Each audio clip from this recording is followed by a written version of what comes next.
Para to sa mga taong ayaw bumitaw, lumalaban pa rin. Panoorin nyo to. Pag nagdesisyon kang bumitaw, siguraduhin mong bibitaw ka talaga. Dahil pag sinabi mong bibitaw ka, pero may bahagi ng katawan mong kumakapit pa, yun, masusugatan ka lang.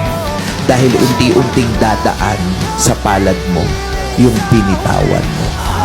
Alam mo yung nakahawak ka sa lubid? Sabi mo, bibitaw ka na, pero hindi ka bumibitaw eh. Eh yung lubid, umaalis na. Kasi sabi mo, bibitaw ka na, so umaalis na, eh ayaw mong bitawan. So habang umaalis yun, Susugat na nagagasgas yan, ka lalo. oo. So pag sinabi mong bibitaw ka, bitaw ka. Oh, dahil kung hindi, masasaktan ka pa. Di ba? Yun ang pinakamasakit, ang makapaghiwalay. Kahit pa may kasalanan siya o wala siyang may kasalanan, kahit walang yapa yan, di ba? Sakit. Ano yan eh? Di ba? Ang sakit. At kaya ako nararamdaman ko yung, may mga nakakausap tayo dito, nararamdaman ko talaga yung sakit. So gusto kong sabihin, no, kung pwede lang ganunin yung sakit. Di ba?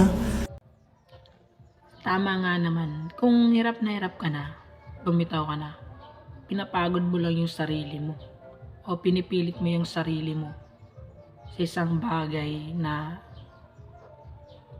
wala nang halaga sa'yo. Ba't ka pa kumakapit? Yung sakit, yung pain na nararamdaman mo,